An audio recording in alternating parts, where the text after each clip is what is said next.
Hi, welcome back. People seem to like my previous video on Stephen King and studying creative writing at postgraduate level, so I thought I'd do another video about studying creative writing at postgraduate level. When you study creative writing, you're encouraged to read other people's work to get inspired by the techniques they use. So I'm going to talk about 5 novels in this video that illustrate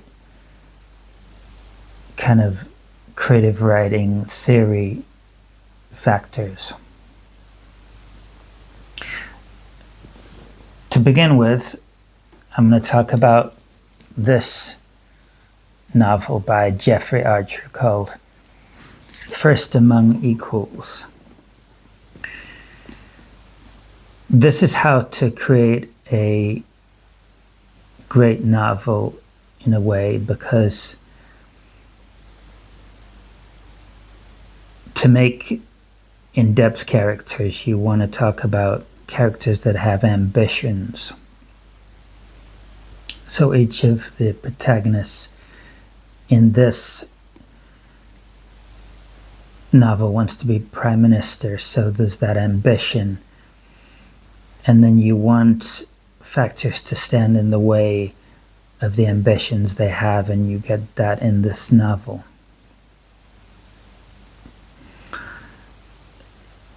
So that just makes a dynamic plot. So a good rule of creative writing is to start with the characters and give them desires, ambitions, and so forth, and a reasonably complex background so that readers are interested in them.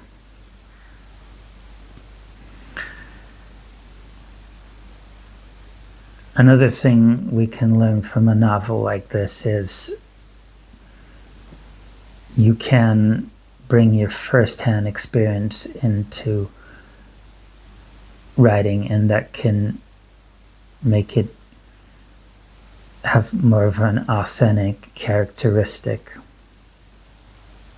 This guy was a politician, and he was talking about the British Parliament, so he had that bird's eye view into the happenings. It's called writing from an autobiographical standpoint, where you really delve into your own experiences to write, and he does that in this novel.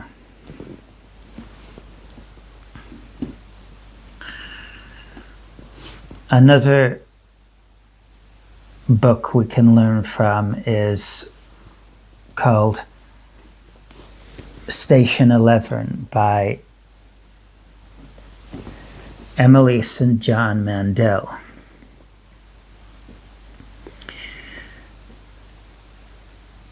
This is really a fantastic work, I think, and there's a lot to learn in terms of creative writing from this work. She draws on other cultural things like Shakespeare to make a rich narrative. She's very good at involving you in the scene, and there's lots of kind of ideas in this book and symbols.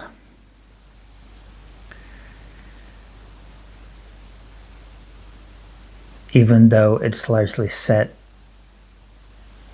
in the future, it's all about making us think about how we live today, which is a really interesting idea.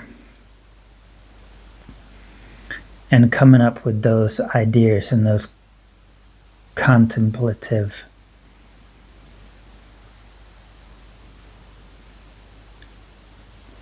themes is a really good way to enrich your writing.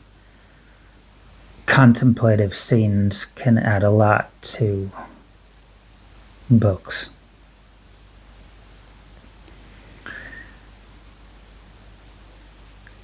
So this is a great book to read if you're a writer and you want inspiration for how to perfect your craft.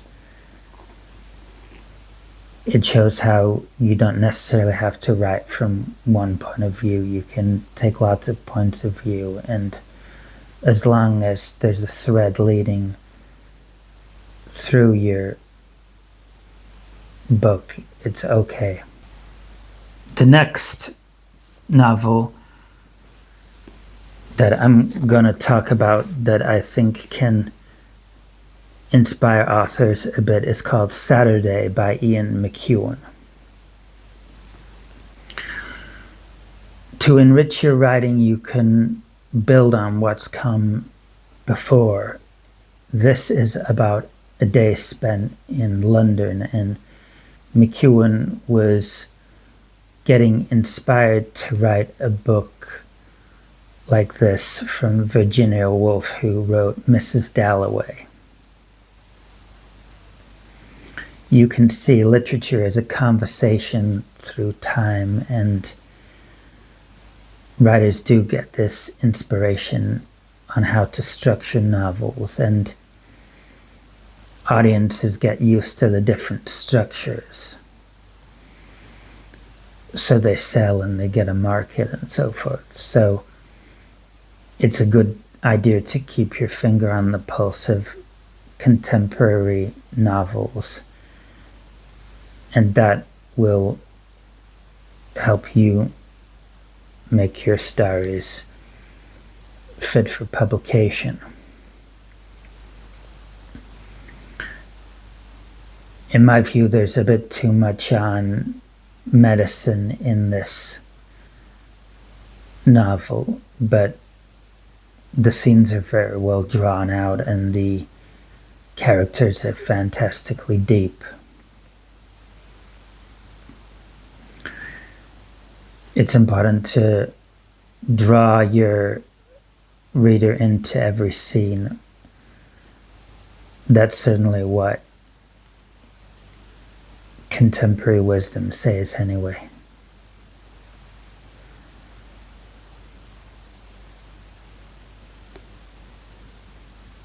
It's an achievement if you can put your finger on the pulse of the contemporary zeitgeist, and I think McEwan does that in this novel.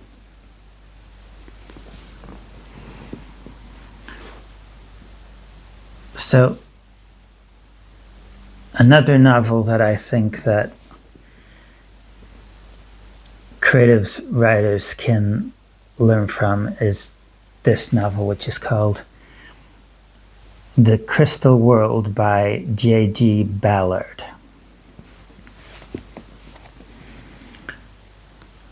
A critic has described Ballard's prose as like a shimmering painting, and I think that's brilliantly put.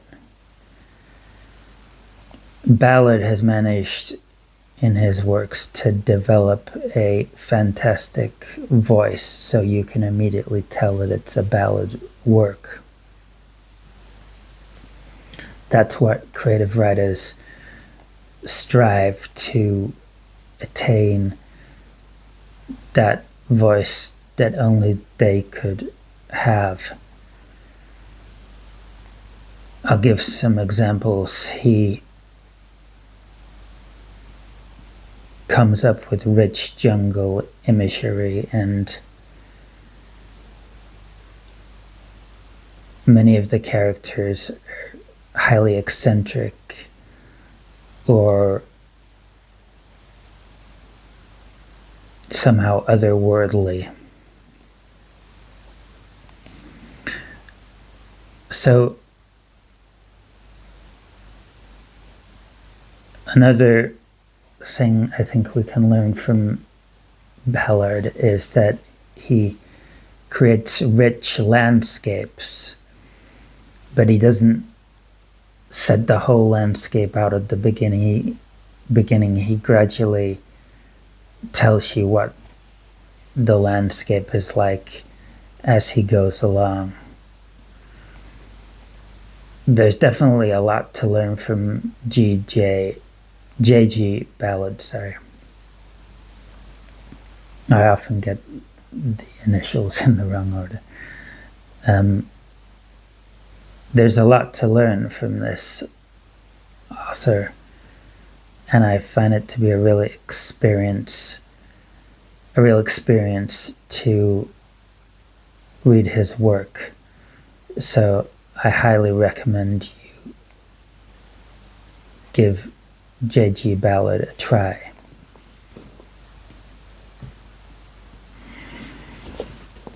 The last work I'm going to talk about that I think should inspire creative writers is this book called Beloved by Toni Morrison.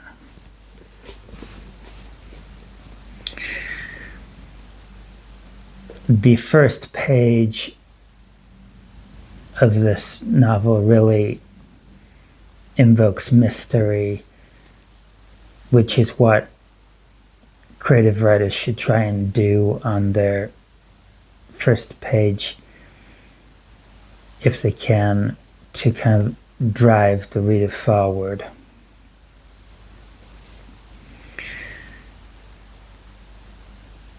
The author has been inspired by someone from the past, and that's what writers should always try to look out for, figures that inspire them to write stories. This novel is about slavery and about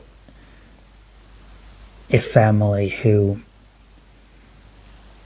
are trying to escape from their dark past, particularly one character.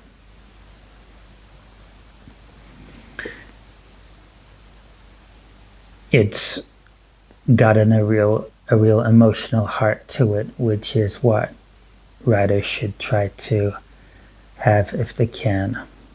A real emotional heart to their book. So those are my thoughts on some books that you should read if you're thinking of studying creative writing or you're doing it now. So thanks for watching. I'll see you next time.